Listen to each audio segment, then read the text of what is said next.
Hey everyone, Technomentary here with a video for you guys. In today's video, I'm going to show you how to power off, turn off, or shut down your iPhone using the control center. This is a new method on iOS 18, so let's show you how that's done. So first thing is you're going to do is pull down the control menu here, and right at the top corner here, you'll see here a power looking button. Now, if you just simply tap on it, it's not going to work. You're going to have to press and hold, and that will activate a menu. You'll get a haptic feedback on your hands. Again, all you do is press and hold, and it'll activate this menu, and then you can simply slide to power off, which is pretty cool that they have integrated that. In the past, you would have to use the volume up and the side button, or use Siri, or go through the setting.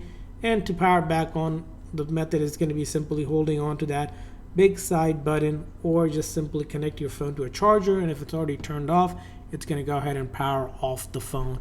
So that's how you guys can go ahead and power off, shut down your iPhone on iOS 18 using the control center. I hope this video was helpful. If so, please consider the like and subscribe button for more tips and tricks for your iPhone and other iOS devices. See you guys next time.